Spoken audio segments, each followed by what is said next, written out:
안녕하세요. 네, 송은영입니다. 어제 국교론에 이어서 문학 OT를 좀 하도록 하겠습니다.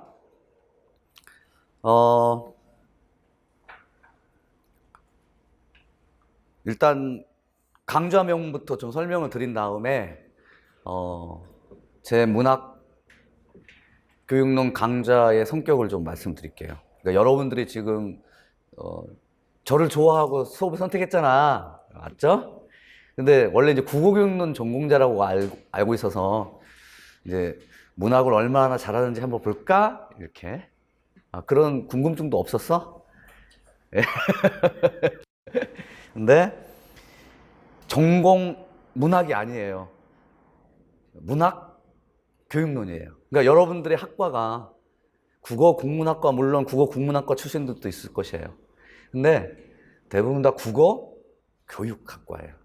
그러니까 문학을 순수하게 전공하는 그러한 문학에 대한 학문적인 어떤 탐구를 목적으로 하는 학과가 아니란 말이에요.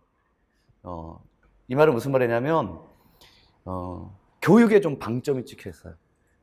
어떻게 가르칠 것인가. 그래서 제 교재의 제목도 전공 국어 문학 이게 아니라 전공 국어 문학 교육론이에요. 어제도 이제 국어 교육론이었고, 그러니까 문학을 어떻게 가르칠 것이냐, 물론 이제 어떻게 가르칠 것이냐도 있고 또 무엇을 가르칠 것이냐. 그러니까 여러분들이 뭐 예를 들면 김유정의 본범을 국어국문학과에서 탐구한다라고 생각해보세요. 학문적인 탐구.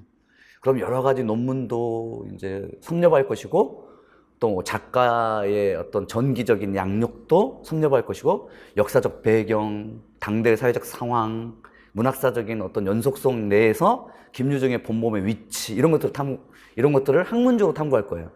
근데 그건 국어 국문학과에서 하는 일이고, 국어 교육학과에서의 문학은 김유정의 본범이 있어. 근데 과연 몇 학년 학생들에게 가르치는 수준의 그러한 문학 작품이지? 그럼 이제 대상이 결정되면 이 학생들에게 김유정의 본범에 무엇을 가르쳐야지? 이것을 탐구하는 학문이에요. 문학교육론이라고 하는 것은. 그래서 저는 기본적으로는 제 이 교육론 수업은 기본적으로 국어국문학과에서 문학작품 분석하는 목차 구성이 아니에요. 국어국문학과에서의 목차 구성은 문학사적 연대기로 돼 있어요. 그래서 현대문학사 만약에 하게 되면 1910년대 이전에 개화기의 시가나 산문부터 이제 시작해요. 그리고 이제 최근 2000년대 이후의 문학적인 경향까지 연대별로, 그 다음에 그 연대별 주요한 작가별의 작품을 이렇게 순서대로 문학사적인 어떤 연속성 속에서 그 작품이 지니고 있는 의의와 가치를 학습을 할 거예요. 그런데 저의 문학 교육론은 그와 같은 목차 구성이 아니라 문학 교육 과정으로 돼 있어요. 혹시 문학에서도 교육 과정이 있는 거 아시죠? 여러분들이 이제 4학년 초수생들 같은 경우에는 이제 교생 실습을 나가서 어떤 단원학습을 가르칠 것이고, 이제 그런 경험이 한번 있으신 분들은 이제 교과서에 있는 작품을 가르치되 그 작품의 학습 목표에 부여된 작품을 가르칠 거예요. 근데 그 학습 목표가 따지고 보자면 문학교육 과정의 성취 기준이에요. 성취 기준. 그러니까 학습자들이 도달해야 할 어떤 역량이나 또는 태도나 능력과 자질들을 행동적인 서술어로 나타내는 게 성취 기준이에요. 그래서 예를 들자면 문학작품의 감상을 통하여 심리적 체험을 경험할 수 있다. 이런 것들이 다 성취 기준이고, 이것이 이제 교과서의 학습 목표 또 혹은 이제 수업 목표가 되면 심리적 체험을 통해서 김유정의 본범을 감상한다. 이런 식으로 이제 학습 목표가 주어질 거예요. 교생 실습 나가거나 아니면은 교재연구법 및 지도법이라고 하는 그 전공 과목을 들었을 때 아마 대체적으로 그와 같은 학습 목표가 부여될 거예요. 그 학습 목표의 연원이 되는 문학 교육 과정의 성취 기준은 중학교, 고등학교 1학년, 고등학교 2학년 문학 교과로 성취 기준이 있고, 그 성취 기준의 목차 구성대로 제 문학 교육론의 목차가 구성되어 있어요. 그래서 여러분들이 1, 2월 한 달 동안 저하고 같이 하실 일은 뭐냐면 작품 공부가 아니에요. 작품은 수단과 도구예요. 문학교육론에서 작품은 교육을 위한 수단과 도구예요. 그래서 중학교 2학년 학생들에게 김유정의 본범을 가르쳤을 때는 가령 서술자 혹은 시점을 학습하기 위해서 김유정의 본범이 선택된 것뿐이야. 근데 국어국문학과에서 김유정의 본범을 배우는 것은 김유정의 본범이 문학사적인 의의가 있기 때문이야. 달라요. 그래서 이와 같은 문학교육 과정의 성취 기준이 어떤 것들이 있는가? 근데 다 학습할 수가 없어서 이것을 1, 2월에는 중요한 성취 기준을 크게 3부로 나눠서 그 이제 3부가 이제 제 문학교육론의 목차로 이제 구성되어 있어요. 나중에 이제 설명을 좀 드리겠습니다. 그래서 지금 수험가에 노량진 수험가에서 전공 국어 문학을 가르치는 경향과 제가 가르치는 경향은 일단 다르다는 것. 목표가 다르니까 그래요. 저는 교육의 방점을 찍혀 있어요. 그리고 여러분들이 어떤 개론서 같은 걸 많이 보잖아요. 근데 그 개론서 중에 예를 들면 현대시론, 현대소설론을 보시는 분들도 있을 거예요. 현대시론, 현대소설론. 근데 우리 문학교육론에서는 현대시 교육론, 현대소설 교육론이 개론서가 돼야 돼요. 무슨 말씀인지 아셨어요? 현대시 교육론, 현대소설 교육론이 기본적으로 제 1, 2월 기본이론서의 바탕이 되는 개론서들이에요. 그래서 현대시 원론, 현대시 개론, 현대시론, 현대소설론은 있긴 하지만 그 국어국문학과에서 배우는 정도의 심도 있는 그러한 학술적인 이론들은 다뤄지지가 않아요. 그리고 실제로 여러분들이 전공 이제 시험에서 요구하는 것들은 요구되는 그러한 이론적인 지식이나 작품에 대한 배경 지식은 현재 학교교육 현장에서 가르쳐지고 있는 학교교육 현장에서 학생들이 배우는 정도의 수준인 거예요. 물론 그 이전에 몇 년도냐면 2008학년도 이전이에요. 그러니까 객관식이 2009학년도 이후에 있었는데 2008학년도 이전 혹은 2009학년도 객관식에 몇몇 문항들은 그것보다도 훨씬 더 깊이 들어가서 이것은 무슨 대학원 입학 자격 시험이나 석사 자격 시험과 유사한 문제들이 나온 적은 있었어요. 예를 들자면 1930년대 20년대 중반에서 30년대 초반에 카프 문학의 물론쟁 비평이 있었어요. 그게 객관식 문제로 나온 적이 있었어요. 그거는 현재 학교교육 현장에서 가르쳐진 적이 없는데 객관식 문제로는 그런 문제들이 나왔었어요. 또 2008학년도 이전의 문제도 좀 더 심도 깊은 문제들이 다뤄진 적이 있었어요. 하지만 그것은 예외적인 사례고 대부분은 지금 현재 가르치고 있는 교육 현장에서 가르쳐지고 있는 지식 수준 정도만 평가를 하는 겁니다. 임용해서. 따라서 작품도 많이 볼 필요도 없고 현재 교과서에서 다뤄지고 있는 작품 정도만 보시면 되고, 그러니까 현대 시론이나 현대 소설론에서 언급되는 작품들, 한 작가의 다양한 작품들 있잖아요. 볼 필요가 없어요. 기본적으로 학교교육 현장에서 교과서에서 수록된 작품들, 또 교과서에서 수록된 작가들 중심으로 하는 것이고, 이러한 작가나 작품들은 모두 다 교육을 위해서 문학작품이 수단으로 선택된 것뿐이다. 그래서 작품론 공부가 아니라 교육과정 공부인데 작품은 그 교육과정의 이해를 위해서 동원되는 것들이에요. 여기까지는 1, 2월 달의 수업의 목표는 아시겠죠? 그리고 이제 조금 더 심도 깊은 또는 교과서 수록 작품들이 1, 2월 달에 다 소화될 수가 없어서 중요한 핵심 성취 기준을 위한 교과서 작품은 한 작품 정도씩 이렇게 성취 기준당 한 작품씩 정도만 소개를 하고, 왜냐하면 교과서마다 같은 성취 기준인데 작품의 선택은 달라질 수 있어요. 작품의 선택은 달라질 수 있어. 그래서 그 중에서 대표적으로 여러분들이 알아야 할 작품 선택을 하고요. 그 다음 3, 4월하고 5, 6월 이 4개월 동안 교과서에서 수록되어 있는 작품과 교과서의 학습 활동과 학습 목표를 전부 배우게 됩니다. 가장 제 수업에서 자랑스럽게 내놓을 수 있는 그러한 대목이면서 동시에 가장 어려워하는 대목이에요. 이유가 뭐겠어요? 교과서 작품들을 다루는데 왜 어려워하냐고요, 여러분들이. 왜 어려워할까?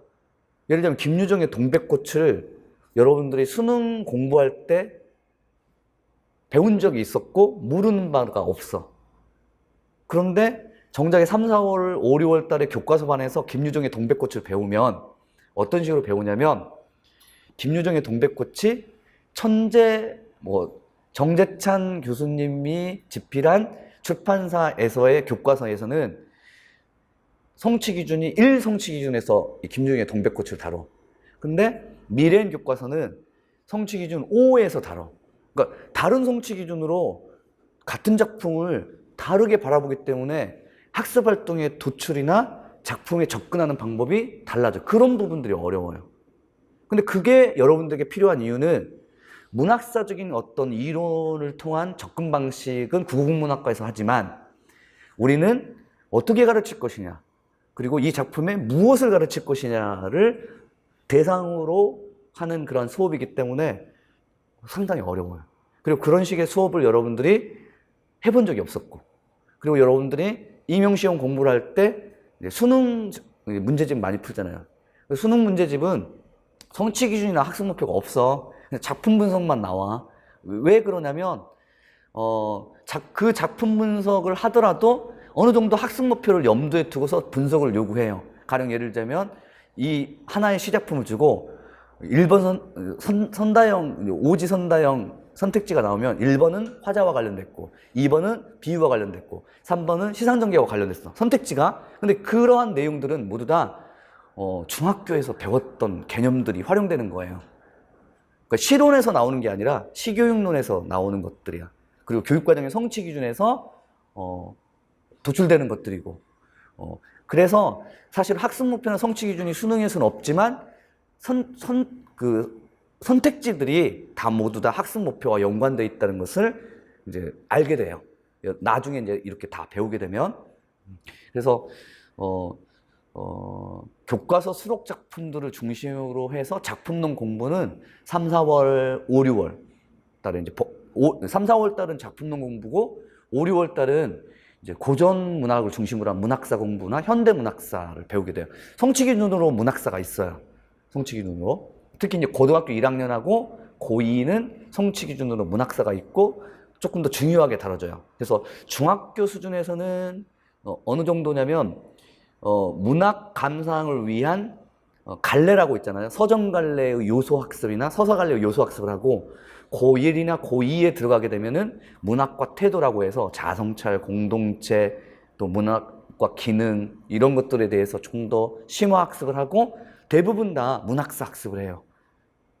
그렇다고 문학사 학습을 한다고 해서 말하자면 한국현대문학사라든가 권영민 한국현대문학사 개론서가 있어요. 조동일 한국문학 통사를 읽어볼 필요는 없어요. 지금 그렇게 안 나와.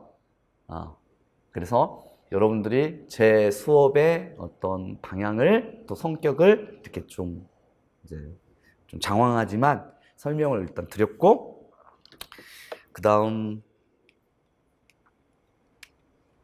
이제 어제 근데 국교론의 OT에서도 OT 자료가 여러분들 다 있죠? 네.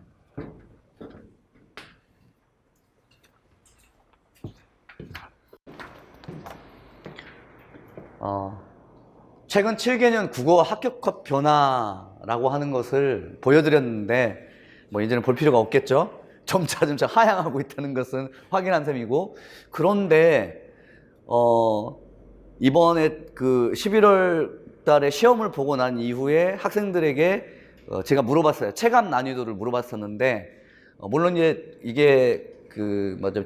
저에게 개인적인 통화를 했던 학생들의 통계치니까 완벽할 수는 없고 개인적인 경험이나 체험이 반영되긴 한데, 시험은 쉬웠느냐 어려웠느냐 했을 때 시험은 해볼만 했다는 거예요. 근데 거기에서 좀, 약간 공통적으로 하셨던 말씀들이 뭐냐면, 문법에서 난이도 있는 문제가 한 두 문항 혹은 한 문항, A형에서 문법이나 B형 문법에서 좀 어려웠던 문법 문항이 있었다는 거야. 그러니까 지금까지라고 하기보다는 지난 7개년 동안, 지난 2014학년도부터 2020학년도까지 7개년 동안 시행되었던 전공 국어의 난이도를 좀 분석해 보면 문법이 좌지우지하진 않았어요. 변별력. 주로 문학이었었어요. 주로 문학이었어요. 근데 작년에는, 작년에 나왔던 문학 작품은 대부분 교과서의 수록 작품이었거든요.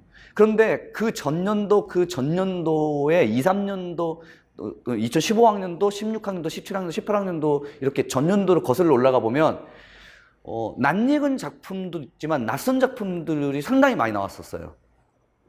낯선 작품들. 그래가지고 학생들이 이 낯선 작품을 이렇게 정복하기 위해서, 예를 들면 낯선 시의 모든 것이라고 하는 그런 책이 있다고 하더라고요.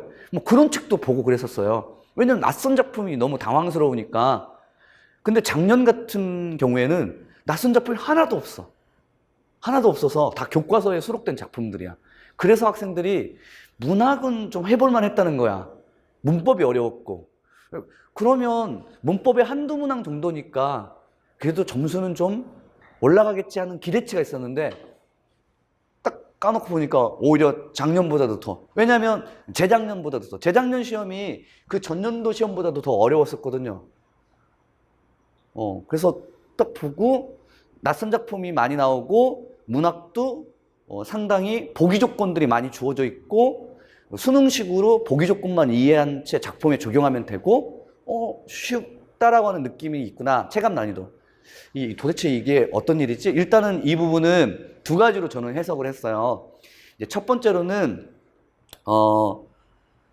정말로 문법에서 변별이 되겠구나. 문법 B형의 4점짜리나 A형의 4점짜리가 두 개 틀리면 8점이 틀려버리잖아. 상당히 까다로웠는데. 근데 A형이 좀 어려웠는데도 2점 정도는 맞았다 하더라도 마이너스 6점 정도는 되겠구나. 하지만 만약 그게 아니라면, 정말 대부분 다 이렇게 점수대가 하향하고 있으니까 그게 아니라면, 이제 수험가에서 떠도는 소문이 칼채점을 했구나. 칼채점. 근데 아무리 그렇게 칼채점을 하더라도 채점 기준들은 있을 거 아니야. 말하자면 작년도하고 재작년도의 채점 기준이 너무 달라서 이건 있을 수 없는 일이에요. 그래서 조금 더 제가 고민을 했었는데, 그 고민한 흔적 가운데 하나가, 일단은 이제 기출 경향을 분석하면서 좀 말씀을 드리도록 하겠습니다. 왜 이렇게 시험 점수가 쉬웠다라고 하는 느낌인데도 실제로는 그렇게 점수는 잘 받지 못했는가 하는 부분을 좀 설명을 드리도록 하겠습니다. 일단은 어제 이제 국어교육론에서도 제가 지식형과 수능형으로 구분을 해드렸어요.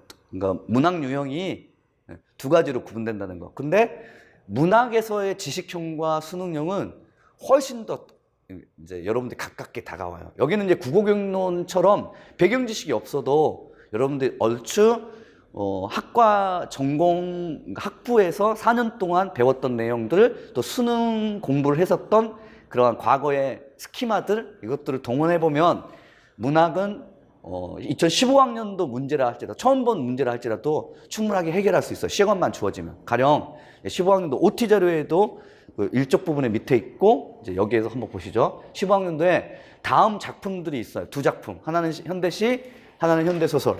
네, 어서 오세요. 그리고 이 작품을 1930년대의 문학적 경향과 관련지어서 설명을 하는 문제예요. 그러면 여기서 이제 문제에서, 네, 일단 바쁘니까 앰뷸런스 보내주십시다. 네? 문제에서 요구되는 출제자의 관점은 뭐냐면, 이 작품이 있는데 이 작품을 여러분 마음대로 분석하거나 해석하지 말고 1930년대의 문학적 경향과 관련 지어라 이거예요. 그러면 이제 이 문학적 경향이 30년대 문학적 경향이라고 하는 건 이제 스쳐 지나가야 되잖아. 여러분들 스키마에 저 선생님 1930년대 문학적 경향을 모르겠어요라고 하면 아직 기본이 덜 된 거고, 만약 조금이라도 있다면 가령 1930년대는 어떤 문학사적인 경향성들이 많았는가. 가령 예를 들자면 염상섭의 3대가 1930년대 장편소설로 발표가 됐어요. 리얼리즘 계열의. 그 다음 최만식의 소설들, 그 다음 김유정의 그러한 소설들, 그죠? 그 다음에 모더니즘의 아주 대표적인 이상의 날개. 그래서 크게 보면 문학적 경향이 리얼리즘에 이제 상반되는 건 아닌데, 그렇다 유사하진 않고 다른. 리얼리즘 하게 되면 그 짝패가 되는 뭐가 있어요? 모더니즘. 네, 그 정도예요, 그 정도. 그러니까 1930년대 문학적 경향은 리얼리즘 아니면 모더니즘. 그 정도의 문학적 경향과 관련지어서 설명하라는군. 그리고 이제 작품이 나와요. 오장환의 모천. 처음 보는 작품인데, 충분하게 여러분들이 분석할 수 있어요. 너무 쉬우니까. 한번 보세요. 출애한, 몰라도 돼. 지붕이 나와. 근데 그 지붕이 썩어가는 추녀, 몰라도 돼. 아무튼 지붕이 나오는데 썩어가고 있어. 긍정적이야, 부정적이야? 부정적이고, 여기는 지금 사람은 없고 집이야, 집. 근데 그 집이 지금 다 쓰러져가는, 또 썩어가는. 그래서 출애한 지붕, 썩어가는 추녀. 그 위에 박 한 통이 있어요. 박. 여기가 기와집은 아니란 말이야. 그죠? 그 다음, 밤에 서리가 내렸어. 추워. 서늘해요. 그 분위기가. 그 다음, 근데 그 밤도 밤서리가 차갑게 내려앉은 밤이야. 아니고, 몇 월 달 정도일까? 밤서리가 내려앉는 밤. 지금 1월 달도 있을 있고, 11월도 있을 수 있고, 12월도 있을 수 있고. 춥잖아. 체감온도 영하 20도. 자, 공간이 나오고, 시간이 나오는데, 그게 긍정적인 건 아니야. 부정적인 거야. 그 싱싱하던 넝쿨들도 여름이나 봄에 싱싱하던 넝쿨들, 줄기들도 사그라붙어. 11월, 12월, 10월 말 무렵일 거야. 그죠? 계절적 배경이나 그러니까 시간적 배경이나 공간적 배경이 모두 다 부정적이며 상승하는 분위기가 아니라 하강하는 거야. 그리고 이제 여기서 사그라지다, 그 다음에 썩어가다, 차갑게 가라앉다, 모두 다 하강하는 거니까 분위기가 너무 적지. 맞아요? 계속해 봅시다. 아직까지 사람이 안 나와. 그냥 집의 모습이 나와. 지붕 밑에 이 양주는 이제 한자어로 이렇게 밑에 있는데, 그 양은 이렇게 뭐죠? 서로 양자야. 짝이 되는 양. 그 주는 주인이야. 그럼 그 집에 짝이 되는 주인을 말해. 양주. 누구야? 부부를 말해. 부부. 이 집의 부부. 이 집에 사는 부부는 밤새워 싸웠어. 부부싸움 한 거야. 무엇 때문인지는 몰라. 시에서 무엇 때문에 그렇지라고 하면 안 돼. 상상력을 발휘해야 돼. 그리고 이게 몇 년도의 문학적 경향과 관련지라 해서 30년대라고 단서가 주어졌다. 1930년대의 가난한 어떤 시골집에 다 몰락하고 쓰러져가는 집에서 부부싸움하고 있는 거야. 이게 이 부부싸움이 예를 들면 SK 최태원 회장과 그 본부인과의 이별을 하고자 하는, 이혼하고자 하는 부부싸움과는 전혀 차원이 달라. 그 가난으로 인한 싸움이겠지. 왜 가난한 거야? 몇 년대의 경향? 30년대의 식민지 현실이지. 이런 식으로 이제 분석을 해 들어가는 거예요. 그러니까 이런 단서가 없으면 요건 가지고서는 이게 몇 년대의 어떤 모습인가는 모르겠어. 근데 30년대하고 딱 짚어주니까 우리가 식민지 시대의 당대의 사회적 상황과 관련돼 있어. 그리고 이제 이연 부분에서는 이것이 보면 이 시가 산문시 형태잖아. 마치 이야기하는 거잖아. 그러니까 화자는 지금 누군가인데 그 화자가 직접 여기서 등장하는 게 아니라 이렇게 영화를 보듯 지금 관찰해주고 있는, 마치 소설의 소설작처럼 객관적인 화자로 돼 있잖아요. 산문시고. 그 이연 봅시다.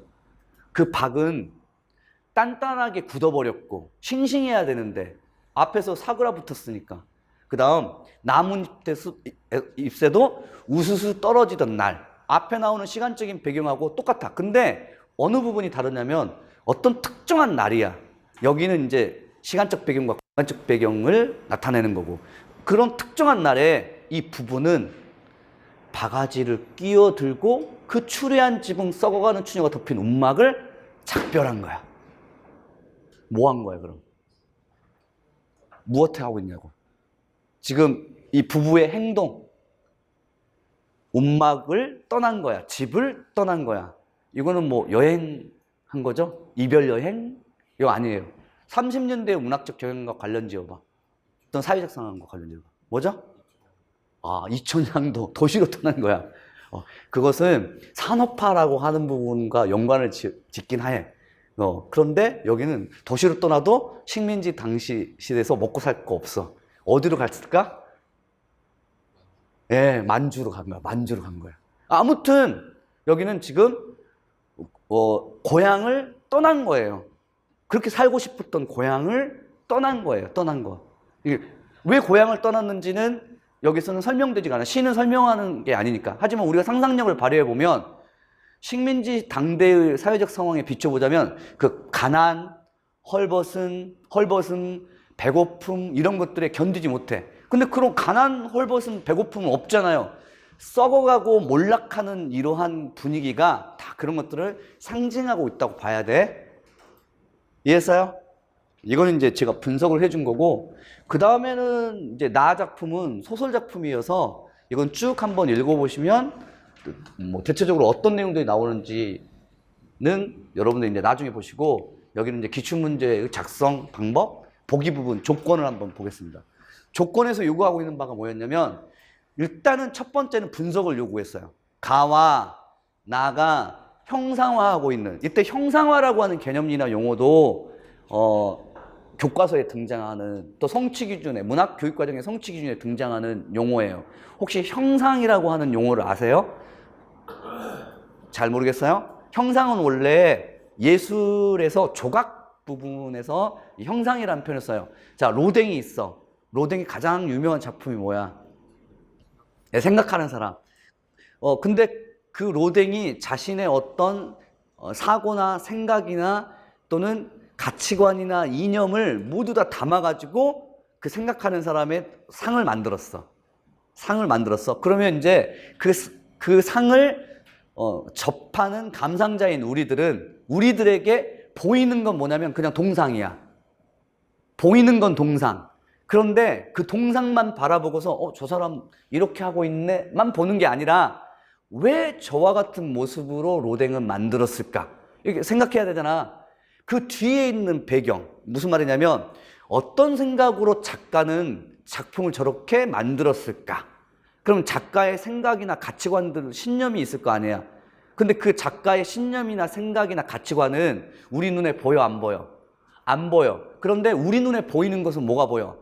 동상이 보여. 이렇게 눈에 보이지 않는 생각과 가치관과 신념을 눈에 보이도록 만드는 것을 형상화라고 해요.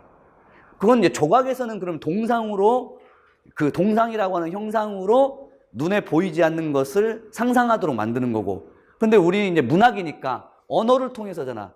그럼 만약에 우리가 시를 읽었다라고 하면 그 시는 그 시인의 신념, 가치관, 어떤 사고가 있을 거야. 자신이 중요하다고 생각하는, 가치 있다고 생각하는, 눈에 보이지 않는 신념, 가치관, 사고, 이념들이 있을 거야. 그러면 우리는 시를 읽어볼 때 그 신념, 가치관, 생각이나 사고가 시 겉으로 드러나, 안 드러나? 안 드러나. 시의 겉으로 드러나는 것은 무엇이냐면 운율이라든가 비유라든가 상징이라든가 이런 것들이 드러나. 그럼 그 운율과 비유와 상징을 겉으로 드러난 거고, 그럼 그 속에 숨겨져 있는 것은 뭐냐면 작가의 신념과 가치관, 사고 이런 것들, 사유 같은 것들이야. 그러면 형상화라고 하는 것은 이렇게 시인이 자신이 중요하고 가치롭다고 생각했던 생각, 사유 또는 신념, 가치관, 이념을 눈에 보이도록 구체화하는 것을 형상화라고 해요. 그러니까 이 작품이 그렇게 구체화하고 있는, 형상화하고 있는, 구체화하고 있는 당대 현실의 모습을 각각 가를 읽고 분석하고 나를 읽고 분석할 거. 그럼 가는 일단 뭐죠? 어느 식민지 시대 때 30년대니까 당대에 가난과 헐벗음, 궁핍함으로 있었던 부부가 자신의 고향을 떠나는 그 모습의 현실의 모습을 이제 이렇게 하강적인 분위기, 그 다음에 시간적인 배경과 공간적인 배경을 통해서 드러내고 있다. 이제 나의 소설 작품을 읽어보시면 당대 1930년대의 현대식 물건들이 나와요. 가령 예를 들자면 1930년대 혹시 20년대 사진 같은 것들을 보면 그때까지도 갓도 있고 그 만세전이라고 하는 염상서의 만세전이라는 작품에서 주인공 이인화가 갓장수를 만나요. 아직도 갓 쓰고 아직도 도포도 입고 다니고 막 그랬어요. 20년, 30년대 당시에는. 근데 그때 이제 여기 나오는 이 나 작품을 보면 중절모, 서양식 햇도 나오고 이발소도 나오고 카페도 나와요. 그럼 이것은 당대에 이제 근대화되는 당대의 이제 현실들의 모습들이고, 여기는 가작품 근대화가 아니라 식민지 당시의 가난이고, 나 작품은 근대화되는 현실의 모습들이 이렇게 나와. 이건 이제 여러분들이 찾으시면 돼. 그래서 1번 문제는 이제 작품 분석을 요구했어요. 여기까지는 이해했죠? 근데 이제 2번 문제를 보세요. 2번 문제가 핵심이에요. 이게 지식형이야. 왜냐하면 가와 나가 그와 같은 당대의 현실, 예를 들면 식민지 궁핍함이라는 당대의 현실과 그 다음에 자본주의화되는 또는 근대화되어가는 당대의 현실을 제시하는 방식이 공통적이다는 거예요. 하나는 시고 하나는 소설인데 그 공통점을 제시하고, 어떤 점에서 공통적인가 제시하고, 제시 방식, 이러한 방식이 1930년대 문학의 특정 경향과 어떻게 관련되어 있느냐. 아까 우리가 1930년대 문학적 경향이 두 개가 있다고 했어요. 하나는 뭐였죠? 리얼리즘. 또 하나는 뭐였죠? 모더니즘. 그러니까 리얼리즘의 현실 제시 방식과 모더니즘의 현실 제시 방식이 어떻지라고 생각을 해야 되고, 그 리얼리즘과 모더니즘의 현실 제시 방식에 대한 배경 지식으로 풀어야 돼요. 왜냐하면 여기는 현실 제시 방식이라는 거 하더라도 충분한 보기가 없기 때문에 내가 가지고 있는 배경 지식으로 풀어야 돼. 그래서 필요한 배경 지식들은 예를 들면 1930년대 현대식 경향, 당대의 문학에서의 현대식 경향에서 중요한 것은 예를 들자면 여기 있는 첫 번째 줄에 나오죠. 당대의 1930년대 현대식 경향에서 첫 번째로 시문학파들이 있었어. 그러니까 두 번째로는 여러분들이 잘 알고 있는 모더니즘. 1930년대는 정지용, 김기림, 김광규대 시인들이 감성, 지성, 리듬보다는 이미지에 호소하는 주지주의 경향을 바탕으로 창작했고, 그 다음에 모더니즘의 경향이 있었고, 그다음에 생명파 이런 것이 30년대야. 근데 특히는 여기에서는 아무래도 모더니즘의 경향성과 연관이 되어야 되고, 그 다음에 모더니즘의 경향성과 관련된 배경 지식이 이래. 이런데 여기에서 특히 이제 주목할 것은 뭐냐면 도시. 왜냐하면 나 작품이 그래. 나 작품이 카페, 중절모, 이발소. 이것은 근대화 되어가는 당대의 도시의 모습들이야. 박태훈의 이제 천변풍경에서 나오는 모습들. 이 부분의 도시적 감각, 심상의 구성, 도시적인 문명, 모더니티의 추구, 이런 부분들이 배경 지식으로 막 있어야 돼. 이건 나중에 여러분들이 다 학습할 거야. 그리고 1930년대의 현대소설의 경향성, 특히 모더니즘 하게 되면 대표적으로 이상의 날개, 박태원의 천변풍경과 소설가 구호시의 일일, 이런 작품들이 있는데, 이런 작품들의 모더니즘 하게 되면 흔히 떠오르는 건 뭐죠? 의식의 흐름. 네, 이런 것도 있고, 또 하나는 박태원과 이상은 도시 공간에서 지식인의 삶, 도시라고 하는 공간을 배경으로 해서 이제 지식인의 삶을 이제 담은 그런 소설 작품들을 두 작품을 남겼다. 뭐 이런 이제 모더니즘의 시 경향이나 모더니즘 소설의 경향성들의 배경 지식이 어느 정도 있으면 이 작품들이 그것과 연관은 있구나 이거야. 근데 다만 유념하실 점은 가작품을 읽어보면 도시가 아니었잖아. 나 작품은 도시였는데. 근데 가 작품이 현대시 작품은 도시가 아닌 어느 뭐 시골 마을 비슷하고 추레한 지붕에 다 썩어가는 운막 같은 공간이어서 이것도 도시라고 할 수 있겠는가? 그것도 되어가는 또 도시가 아니잖아. 그래서 약간 여러분들이 보셔야 할 답안의 방향성은 그 모더니즘의 원래의 기법하고는 조금 다르다는 거야. 그러니까 원래의 모더니즘의 기법에서 예를 들자면 이런 것도 여기서 답안의 방향에 둘, 넷, 여기 이제 네 번째로 보시면 모더니즘은 어떤 기법을 사용하고 있냐면 일단은 감정과 정서가 정말 많이 절제돼요. 감정과 정서가 절제돼. 그 다음 또한 압축적인 묘사 이런 것들을 많이 해. 이런 것들은 뭐 나중에 여러분들이 더 아실 부분이고, 또한 소설 작품에서도 뭐 의식의 흐름, 내적 독백, 몽타주, 알레고리 기법 이런 다양한 실험적인 기법들을 많이 써. 그런데 문제는 이 위에 있는 이 작품들이 과연 이런 내용들과 연관이 있을까? 그건 또 아니야. 이 중에서 몇몇 부분만 연관이 있어. 그 몇몇 부분이 뭐였냐면 말하자면 소년의 나 작품이죠. 소년의 시선에 의해서 대상을 객관적으로 포착하고 관찰하는 영화적 기법. 이 부분에 이제 주목을 해야 돼. 무슨 말이냐면 아까 가 작품의 현대시는 시간적 배경과 공간적인 배경이 제시되고, 그 다음 이것을 바라보고 있는 화자의 모습이 나와. 근데 화자는 존재하지 않아. 가의 시작품은 저하고 같이 분석했으니까. 화자가 없지. 그러니까 없다는 것은 아니야. 있어. 그런데 등장하지는 않는단 말이야. 나라고 등장하지도 않고, 내가 바로 시적 상황 안에서 직접적으로 노출되지는 않아. 그래서 여기서는 화자는 있긴 한데, 그러니까 바라보는 사람은 있는데 그 바라보는 사람이 누구인지는 잘 몰라. 그죠? 그럼 바라본다라고 하는 것은 주관적일까 객관적일까? 객관적인 시선으로 바라보. 그러니까 시선은 존재해. 그리고 가작품을 읽어볼 때 감정의 용어가 있어, 없었어? 슬프다, 그립다, 없죠? 그러니까 감정은 절제되고 객관적인 시선으로 포착해내되, 그 감정의 절제를 통한 객관적 시선으로 포착해내는 현실이 도시화되는 문명화되는 그런 현실보다는 가난하고 궁핍하고 몰락한 현실을 나타내는 거지.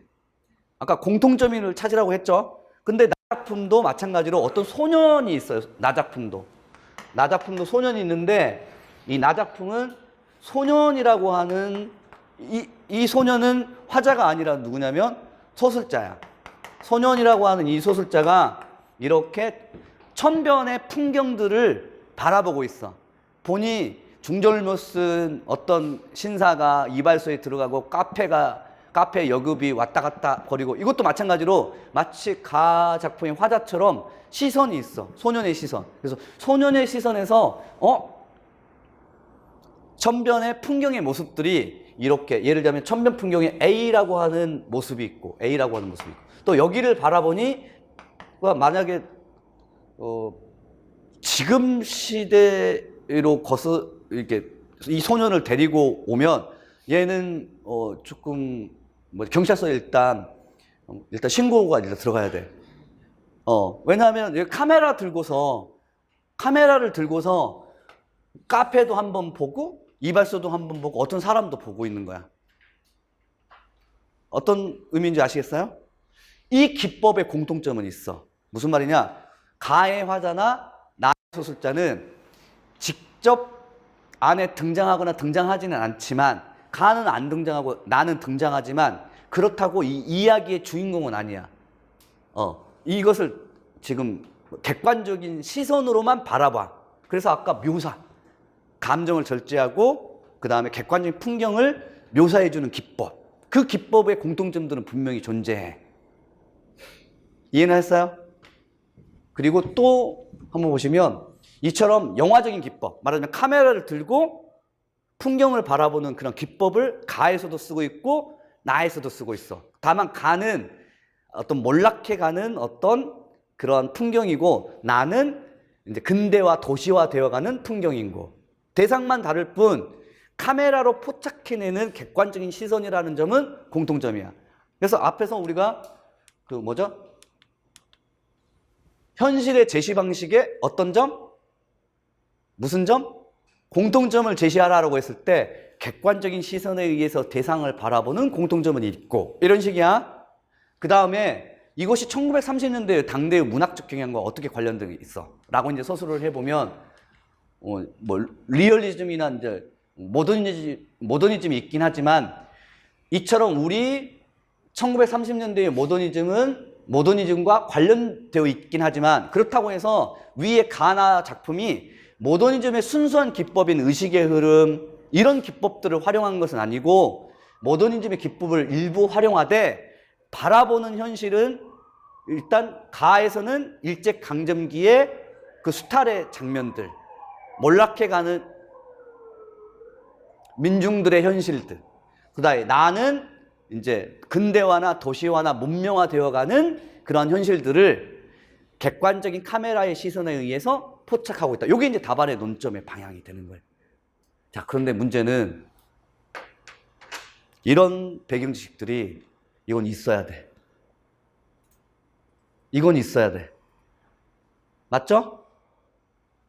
선생님 상당히 심오하고 학문적인 이론의 깊이가 있는데요.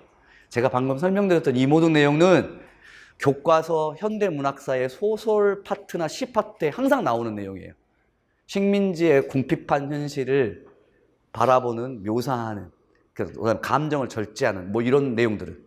그래서 이거는 교과서적인 그러한 내용들이에요. 그러면 이제 뭐 요 방금 15학년도는 나중에 여러분들이 이제 여기는 OT니까 자세한 설명을 하진 않겠고, 20년도 작년도의 문제하고 비교해 봅시다.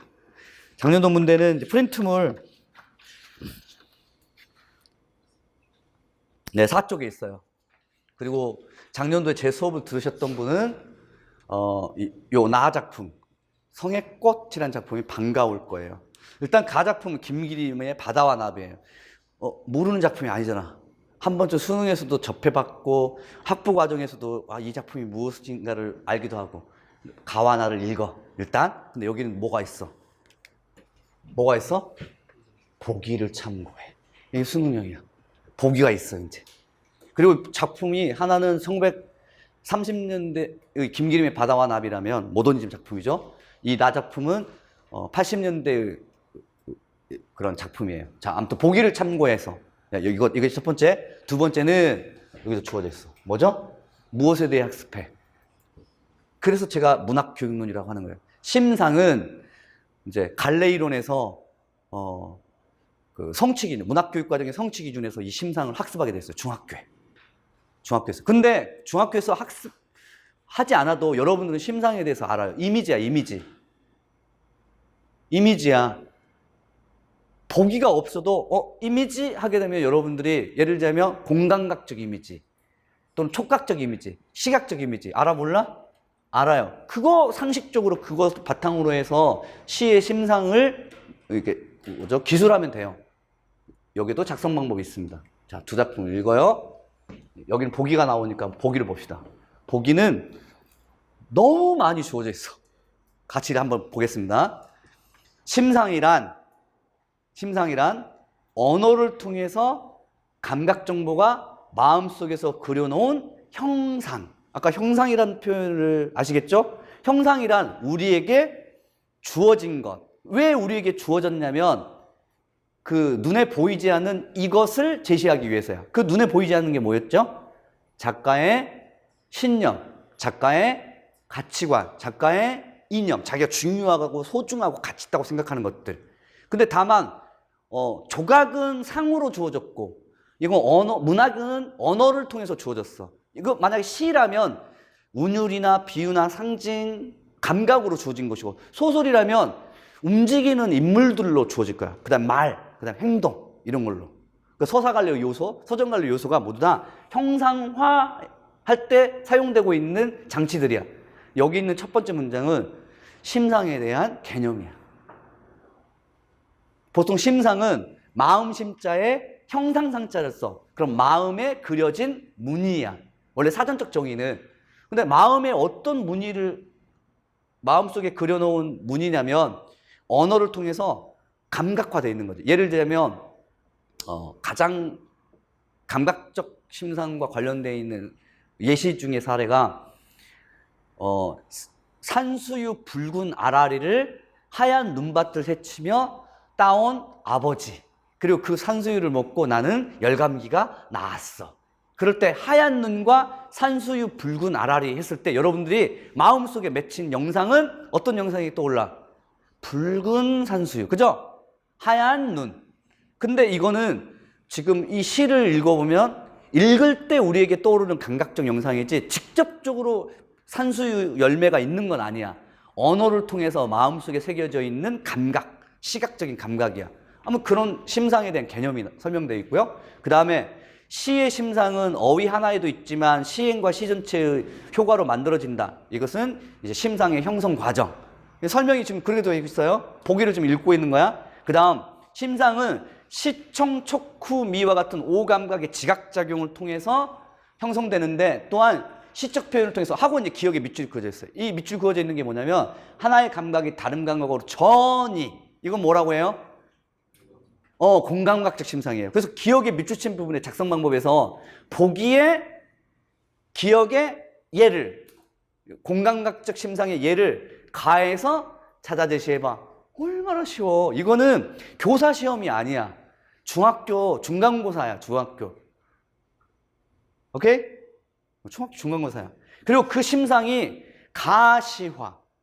좀 어렵나요? 형상화, 구체화, 눈에 보이도록 만드는 의미를 소술할 거. 그러니까 말하자면 눈에 보이지 않는 추상적인 관념이나 정서나 가치관이나 신념이나 이념이 있는데 이것을 통해서 눈에 보이도록 구체화하는 그것이 뭐냐 이거지. 그것의 의미. 이해했어요? 그래서 공감각적 심상을 통해서 드러내고자 하는 작가의 의도.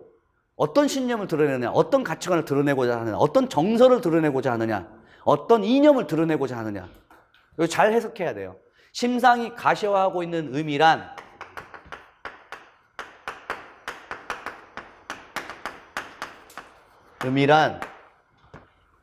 다시 한번 이게 형상. 이 형상은 언어로 주어져 있기 때문에 특히 언어로 주어져 있는 심상으로 해봐. 그러면 여기에 좌측에는 누가 있냐면 작가가 있어요. 근데 이 작가는 어떤 생각을 지녔어요. 그리고 그 생각들이 예를 들면 사상이 있어. 작가의 사상. 그래서 작가의 관념이 있어. 작가의 정서가 있어. 쭉쭉쭉 가치관이 있어. 이념이 있어. 눈에 보여 안 보여? 안 보여요. 눈에 보이지 않는 이것을 시인, 작가는 언어를 통해서 이렇게 전달을 해줘요. 그럼 이쪽에 누가 있어? 이쪽에 누가 있어요? 여긴 작가가 있고 여긴 누가 있어? 독자가 있죠. 방금 우리가 시를 읽었던 독자가 있죠. 그럼 독자에게 주어진 것은 무엇밖에 없고 로댕의 상밖에 없어. 로댕의 상밖에 없고 그러면 독자는 로댕의 상을 통해서 무엇을 생각해야 돼? 요거 생각해야 돼, 요거.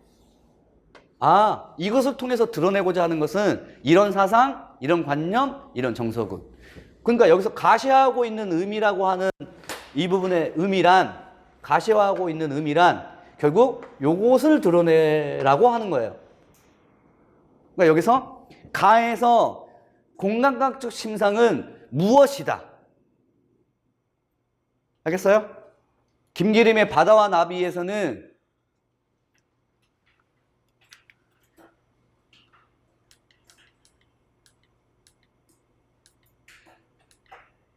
아무도 그에게 수심을 일러주지 않았다. 나비 어리의 새파란, 새란이 아니라 새파란 초생딸이 시리다. 좀 구절이 빠져 있어요. 여기에서 공감각적 심상이 나타내는 부분을 찾아라. 하나의 감각이 다른 감각으로 전이된 부분. 새파란, 초생딸, 시각. 시리다, 촉각. 이 부분이야. 됐죠? 됐죠? 그럼 이제 두 번째, 의미가 뭐야? 이것만 가지고는 해석이 안 돼. 시 전체에서 해석을 해야 돼. 의미는 작가의 뭐죠? 사상, 혹은 관념, 혹은 정서를 드러내려고 해. 그게 의미야. 그럼 보세요. 누가 있어? 화자 없어. 누가 있어? 흰 나비가 있어. 자, 아까처럼 누가 있어? 누가 있어? 흰 나비가 있어. 누가 바라봐? 화자가 바라봐. 화자가 등장하지 않아. 화자가 바라보는 흰 나비가 존재하는 거야. 오케이? 그 흰 나비는 아무도 그 흰 나비에게 바다의 깊이를 일러준 일이 없기에 그냥 바다로 간 거야. 무섭지도 않아. 옆에서 이제 바라보고 있는 거예요. 굉장히 감정이 절제되어 있어요. 그 다음, 청무밭인가 해서 내려간 이는 누구야? 나비야. 왜 청무밭인가 해서 내려갔는가? 흰나비가 사랑하는 것은 청무밭이기 때문에. 무엇을 그렇게 알고서 내려간 거야? 바다를. 다 알고 있는 해석이죠? 그런데 그 바다에 접하자마자 그 어린 날개, 여기서 이제 중요한 내용이 나오죠? 어린 날개가 공주처럼.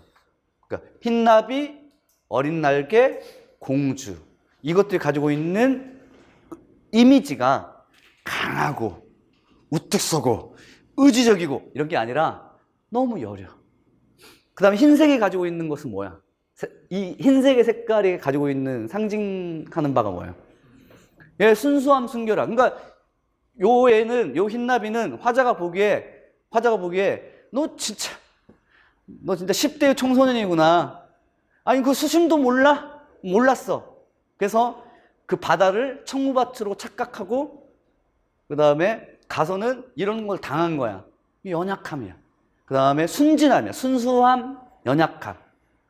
자, 여기까지는 대상이야. 흰나비, 어린 날개, 공주.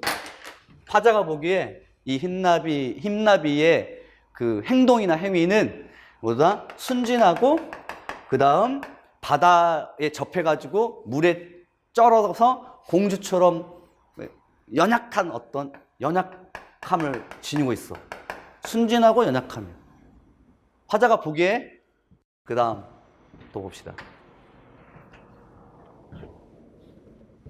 지쳐 돌아오는 거야. 지쳐서 3월달 바다가 꽃이 피지 않아서 서글픈, 생략돼 있어요. 서글픈. 자, 여기서 처음부터서 1년부터 3년까지 가운데서 어떤 단어에 주목을 해야 하냐면 흰나비의 연약함, 순진함을 드러내고 있는 시어들에 주목한 게 아니라 3년의 요 시어에 주목해야 돼. 서글픔. 왜 그러냐면 작가가 궁극적으로 드러내고자 하는 건 뭐야? 사상, 관념, 정서야. 원래 모더니즘이라면 이거 숨겨야 돼. 그런데 여기는 그래도 드러내 있어. 나 서글퍼. 자, 서글픈 건 누가 서글픈 거야? 여기 보세요. 흰나비가 서글픈 거야? 흰나비를 본 화자가 서글픈 거야? 흰나비가 서글픈 거야? 흰나비를 본 화자가 서글픈 거야? 저 서글픔의 주체는 누구야? 저 감정 상태를 지니고 있는 주체는 누구야? 화자. 서글픈 정서를 가지고 있는 게 누구야? 화자. 안 느껴져요? 왜냐하면 감정이입을 한 거야. 감정이입을 해버렸어요. 저러면 안 되는데 저렇게 돼버렸어. 서글퍼. 감정이입을 한 상태라고 보시면 돼요. 서글픔의 정서라고 하는 것은. 그러니까 서글프고 서러운 것은 누구도 서글프고, 일단 누구도 슬퍼? 흰나비도 서글퍼. 당연히 흰나비도 슬퍼. 왜 흰나비가 슬퍼하지? 그건 여기를 통해서 알 수 있어요. 왜 알 수 있어요? 청무밭인가 해서 내려갔는데 아니네 해서 서글픈 거야. 그런데 또 하나는 뭐냐면 그 흰나비의 행위를 바라보는 화자도 나도 서글픈 거야. 왜 그렇죠? 흰나비가 불쌍한 거야. 왜 불쌍하죠? 그때 이제 연민의 감정이 느껴지는 거야. 왜 그렇죠? 그 순진하고 그 연약함이 서글픈 거야. 그러니까 여기 있는 서글픔은 흰나비도 서글퍼하고 화자도 서글퍼하는. 그런데 결국에는 나타내고자 하는 것은 요가 아니라는 거지. 왜냐하면 이것은 우리한테 주어진 형상일 뿐이야. 우리한테 주어진 형상이야. 흰나비의 슬픔은. 그런데 정작 흰나비의 슬픔을 통해서 드러내고자 하는 것은 뭐지? 화자의 슬픔이야. 화자의 슬픔. 그러면 여기서 작성 방법에서 그 심상이 가시화하고 있는 의미를 서술하라 라고 하면, 심상이 가시화하고 있는 의미는 여러분들이 이렇게 쓸 거예요. 흰나비가 청무밭을 오인해서 겪게 되는 그와 같은 고통들을 슬퍼하는 의미가 있다. 이거는 형상만 지금 소개하고 있는 거야. 그렇게 해석하면 안 돼. 의미는 어디에 있는가? 가시화하는 의미가 어디 있는가? 가시화하고 있는 의미는 비가시적인 것들이야. 그런데 그 비가시적인 게 뭐냐? 작가의 사상관념 정서야. 그러면 흰나비의 슬픔을 보여준다는 게 아니라 흰나비의 순진함과 연약함을 통해서, 또는 흰나비의 슬픔을 통하여 누구의 슬픔을 말하고자 하는 거야? 작가의 슬픔을 말하고자 하는 거야. 그렇게 적어야 돼. 그게 정답이고. 그래서 만약 가능한 답안을 보자면 요거야. 가능한 답안. 일단 기억의 공감각적 심상에는 새파란 초생달의 시리다이고, 그리고 그 앞에 나오는 서글픔과 함께 이것을 이제 연관지어 보면 시력, 육체적 상처야. 그런데 이것은 뭐래? 심리적 상처의 서글픔이야. 시리다. 그런데 시린 주체는 누구냐? 서글퍼하는 주체는 누구냐? 시리다의 주체나 서글퍼하는 것의 주체는 흰나비야. 그런데 그 흰나비를 바라보는 화자의 슬픔이 숨겨져 있다는 거지. 그 의미를 서술해야 되기 때문에 가시화하는 의미는 흰나비의 아픔이야. 이거 안 돼. 흰나비의 고통이야. 이거 안 돼. 그건 뭐냐면 그 흰나비의 고통을 바라보는 작가의 고통이야. 이렇게 해야 돼. 그래서 그 의미는 물에 젖은 나비의 모습과 함께, 이거는 형상. 근데 이 형상이 가시화하고 있는 것은 뭐라고? 누구? 흰나비의 서글픔이 아니라 화자의 슬픔. 흰나비의 아픔이 아니라 화자의 아픔. 흰나비의 절망이 아니라 화자의 절망. 이렇게 가야 된다고. 이해했어요?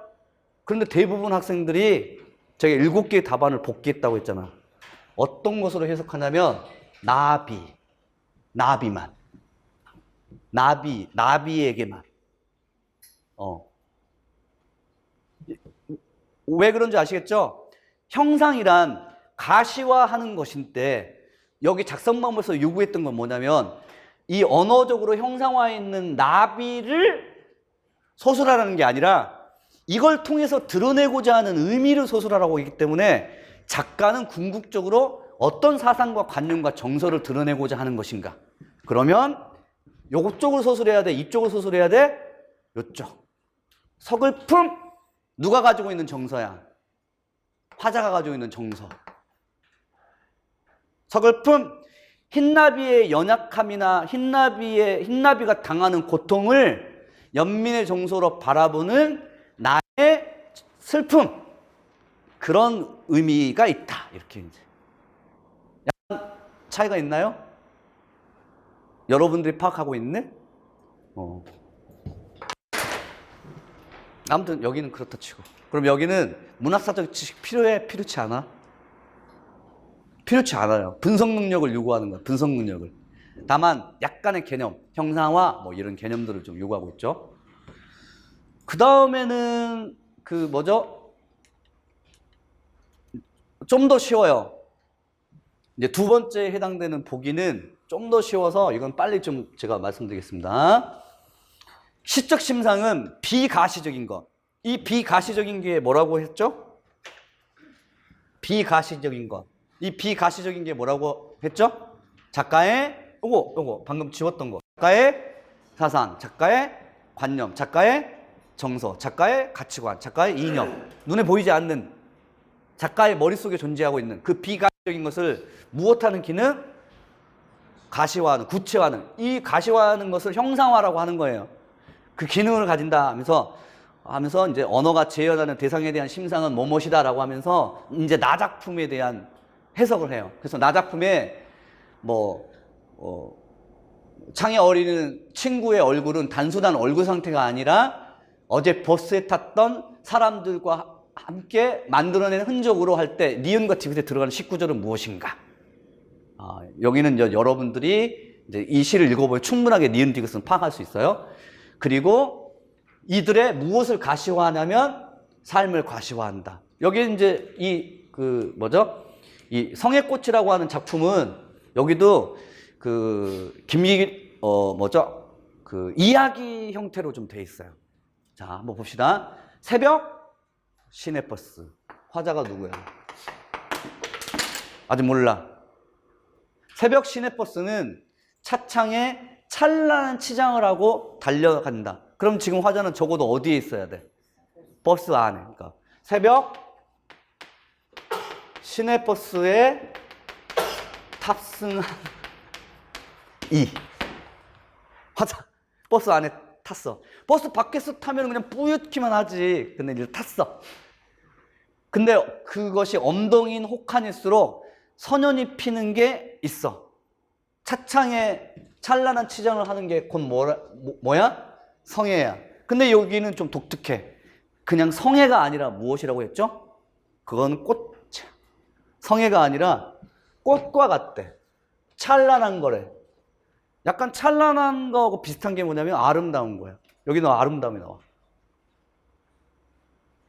성애를 찬란하고 아름다운 치장으로 지금 인식하고 있는 거야. 이게 지금 독특해.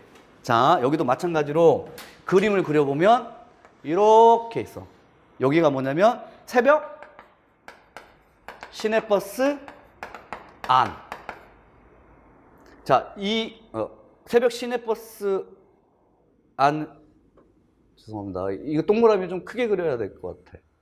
왜냐하면 여기는 지금 화자가 같이 탔으니까. 오케이? 화자는 어디 있어? 시내버스 안에 있고. 자, 이제 화자가 바라보고 있는 거 있어. 그게 뭐죠? 예, 성애야, 성애. 바라봐. 근데 이 성애를 화자는 무엇으로 인식하고 있느냐? 꽃이야. 자, 꽃은 저기에서 있는 것처럼 시어에서 뭐라고 했지? 찬란해. 꽃은 저기 시어에서 있는 것처럼 뭐야? 아름다워. 여기 독특한 거야. 근데 왜 찬란하고 왜 아름답지? 원래 성애가 그렇다는 건가? 더 읽어봅시다. 어제 이 버스를 탔던 처녀 총각 아이 어른 미용사 외파는 이 사람들이야. 이 사람들 다 누구지? 힘없는 민중들이야, 민중. 시민들이고. 민중이나 시민들이고. 근데 그 시민들이 무엇이 만들어 놓은 거야? 무엇이? 입김과 숨결이 만들어 놓은 거야. 그럼 여기서 이제 질문할 것.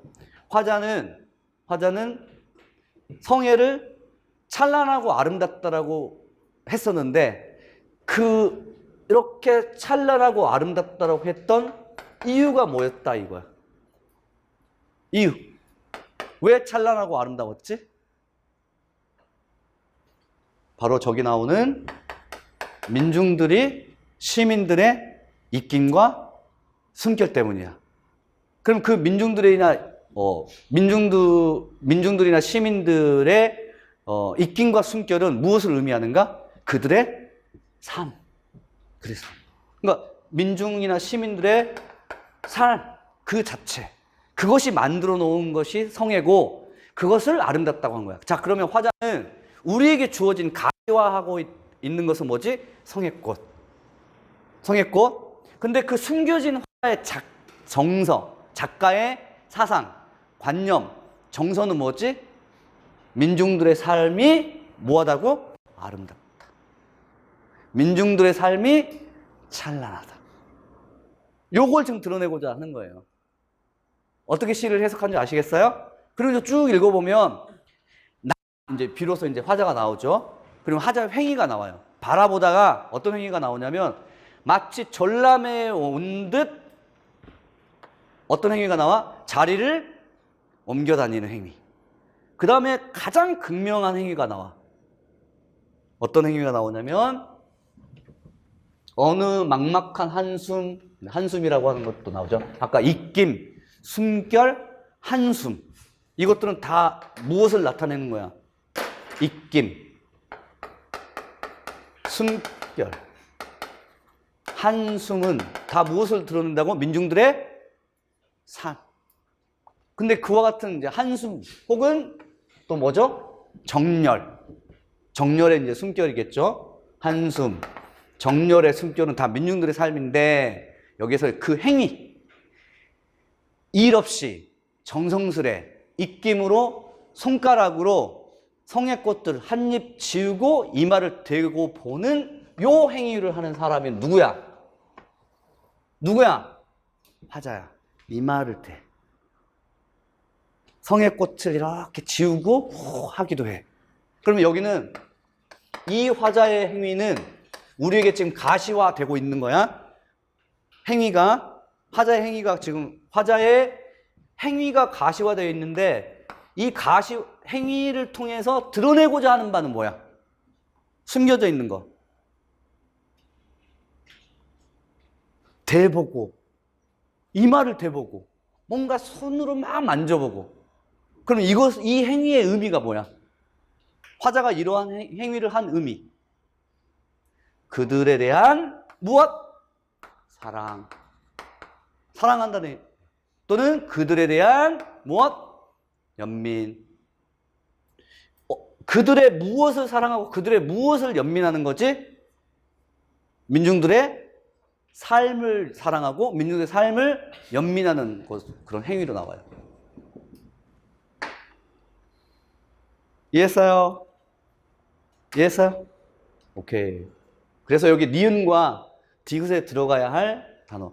이것과 이것이 만들어낸 흔적이 성의꽃이다.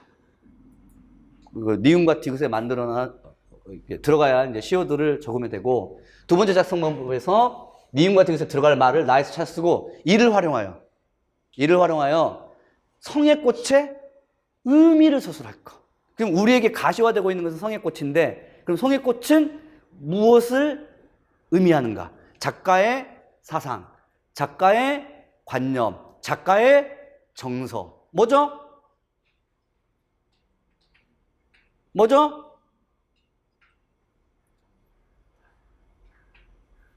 성의꽃의 의미를 서술해봐. 지금 여러분들 시험을 본다면. 그게 뭐예요? 여기도 마찬가지로 성의꽃은 민중들의 삶이다 하면 틀려. 이유가 뭐냐면 그건 우리에게 가시화되고 있는 거고 사상과 관념과 정서의 화자에. 그럼 봅시다. 니은과 디귿에는 가능한 답안 한숨과 숨결이야. 한숨과 숨결. 그 정도. 그리고 이 한숨과 숨결은 곧 무엇을 상징한다고? 그 서민이나 민중들의 삶이야. 삶이야. 그리고 이를 통해서 성의꽃이란 그 서민들의, 다시 서민들의 고단하고 고되고 힘겨운 삶. 여기까지. 근데 보통 여기까지 써. 왜냐하면 여기까지가 여러분들이 가시화되고 있는 것이라고. 하지만 여기도 더 들어가야 돼. 결국 심상은 무엇까지 가야 되냐면 결국 그러면 작가가 이것을, 이 서민들의 삶을 우리에게 드러내보면서 나타내고자 하는 사상과 관념과 정서는 뭔데? 정서. 그 삶에 대한 화자의 무엇?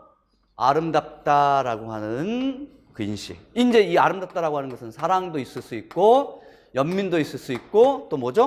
동정심도 있을 수 있고 이것을 드러낸다. 성의꽃이란 삶 자체도 드러내고 그 삶에 대한 화자의 사랑과 연민과 동정심을 드러낸다. 그러면 화자가 이와 같은 사랑, 민중의 삶에 대한, 민중의 삶 자체가 성의꽃이야. 그리고 이 성의꽃을 성의꽃을 통해서 화자가 민중의 삶을 사랑하는 모습을 통해서 결국에는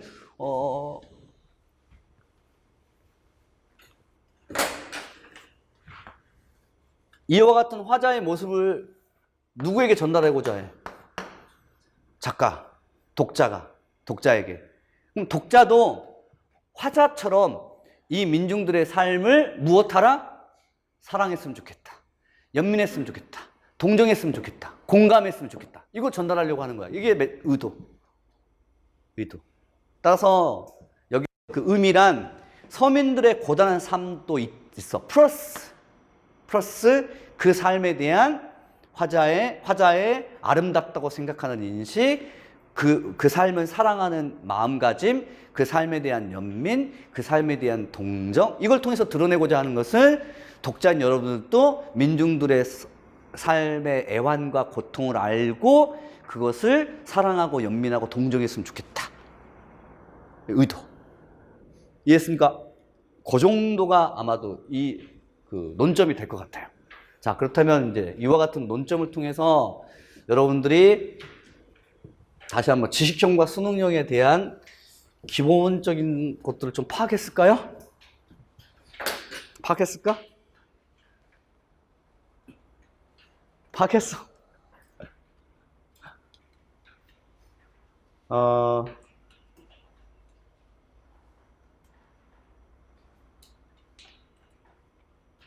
제가 어제 999교육론 OT 시간에 잠깐 설명드렸던 내용이 뭐였냐면 답안의 소술의 방향이 채점에 영향을 미칠 것이다. 그러니까 작품이 낯익고 낯설고 문제 유형이 낯설고 이런 것들이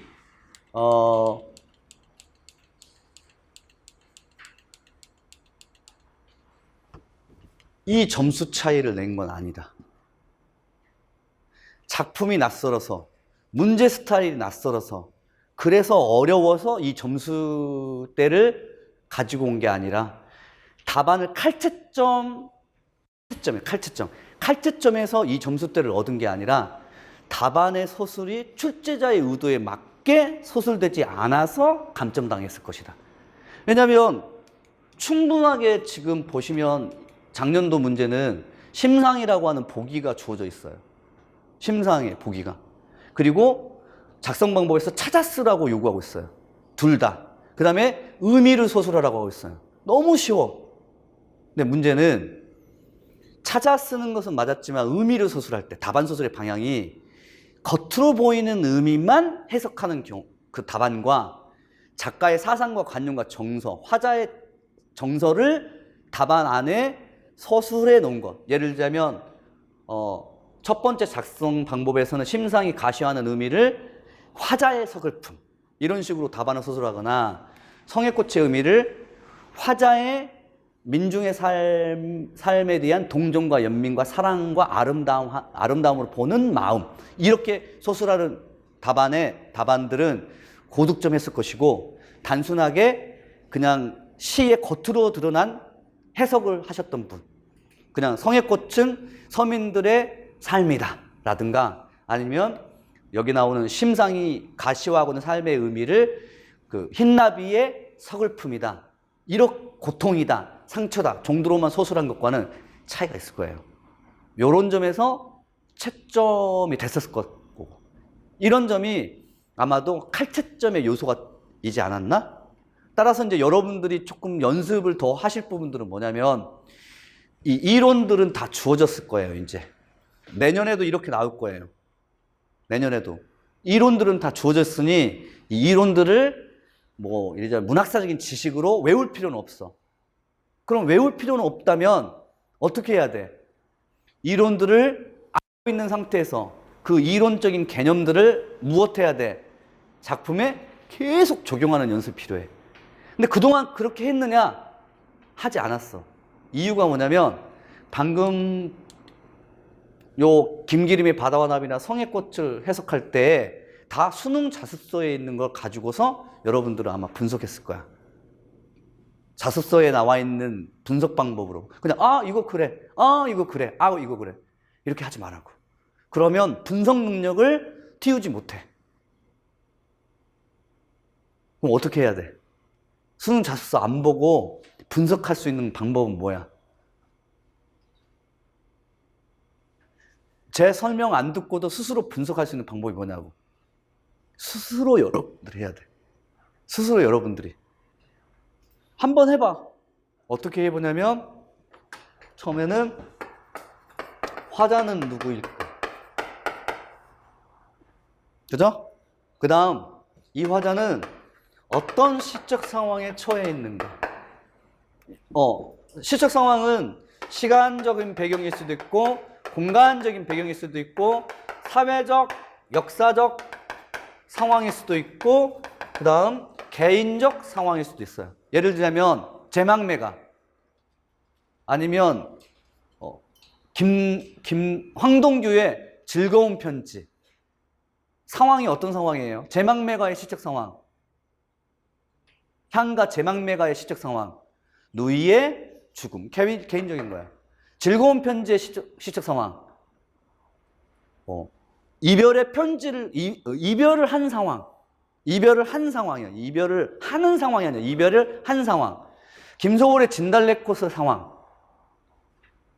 나보기가 역겨워 가셨던 님이 아니라 가정. 그러니까 이별을 가정한 상황. 시적 상황은 개인적 상황일 수도 있고 사회적, 역사적 상황일 수도 있고 아니면 특정한 시간적, 공간적 배경일 수도 있어. 아까 오장원의 모천과 같이 추레한 지붕, 썩어가는 움막 이런 식으로 했어요. 그래서 상황, 그 다음에 화자, 상황, 그 다음에 중요한 것, 가장 중요한 것, 화자의 정서, 화자의 태도. 정서란 뭐죠? 감정. 태도란 뭐죠? 어제 국어용론에서 태도했네. 입장, 선호도, 긍정, 부정, 옹호, 비옹호라고 할까? 옹호하다 아니면 뭐라고 표현해야 돼? 아무튼 그런 입장, 선호, 입장. 이 세 가지 요소는 기본적으로 여러분들이 모든 낯선 작품이나 난지은 작품이든 분석할 수 있는 도구예요. 따라서 수능 자습서 안 보고 스스로 분석해 보세요. 그리고 이제 이것과 함께 이것은 이제 세 가지 이제 요소가 되겠죠. 세 가지 요소인데 여기 이제 더불어서 특정 시에 나타난 운율, 특정 시에 나타난 비유, 특정 시에 나타난 상징. 어떤 시는 예를 들면 이육사 시는 상징을 많이 써. 어떤 시는 운율이 많이 작동해. 가령 예를 들자면 니은, 리을, 미음, 이음과 같은 모음, 자음의 음이 가지고 있는 특정한 성질. 예를 들면 거센 소리, 부드러운 소리. 운율이에요, 운율. 어떤 시는 여기 이제 추가시키는 거야. 또 어떤 시는 심상을 많이 활용해. 비유, 상징, 운율, 심상을 여기 이제 덧붙이면 되는 거예요. 기본적으로 분석 도구는 이래요. 그럼 소설은 어떻게 해? 소설은 어떻게 해야 돼? 소설은 이렇게 하면 안 되죠. 소설의 분석 도구는 뭐가 있어? 일단 화자는 누구인가? 이런 것처럼. 뭐죠? 말하는 사람이 누구인가? 누구죠? 그쵸. 소설자는 누구인가? 그 다음. 그쵸. 시적 상황과 비슷한 게 배경이에요. 여기도 마찬가지로 이 배경이 이제 시간적 배경, 공간적 배경, 사회적 배경, 역사적 배경, 심리적 배경. 심리적 배경. 그 다음. 그쵸. 갈등. 왜냐하면 이 갈등이 기본적으로 플롯 혹은 구성이니까. 구성 방식이니까, 가장 서정갈래하고 서사갈래 요소에서 다른 점이 갈등 구조예요. 근데 갈등 구조는 주로 이제 예를 들자면 주동인물이 있고, 그 다음에 여기에 뭐죠? 반동인물이 있고, 그리고 이와 같은 주동인물과 반동인물이 여건에는 뭐가 존재해? 사건이 존재해. 그리고 하나의 사건은 다른 사건의 원인과 결과를 작용을 이루어서 사건과 사건의 연쇄에 의해서 갈등이 막 이제 발전하고 심화되고 그다음에 해결돼. 오케이? 따라서 이제 이와 같은 갈등 구조를 여러분들이 이제 분석하되 분석의 도구에서 가장 중요한 점은 뭐냐면 요거예요. 이들의 갈등은 무엇을 통해서 나타나? 무엇을 통해서 나타나? 요 인물이야, 인물. 인물들의 무엇과 무엇을 통해서 갈등이 나타나? 말, 대화, 또 행동. 그렇지. 그거예요. 인물의 말과 행동. 그리고 이 인물의 말과 행동을 통해서 감정도 드러나요, 인물이. 이해했어요? 그리고 이것을 통해서 작가가 말하고자 하는 바가 곧 주제예요.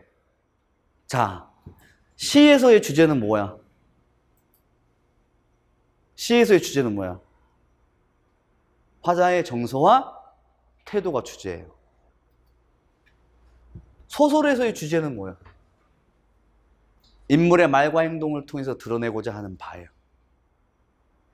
감정이든 인물의 생각이든. 됐죠? 기본적으로 이 세 가지 요소를 작품을 계속해서 분석을 한번 연습해 보세요. 이 인물이 말하고자 행동하는 바가 무엇인지, 화자는 누구인지, 화자의 정서와 태도는 무엇인지 계속해서 이런 식으로 분석을 계속 해보시는 겁니다. 스스로 해보세요. 스스로.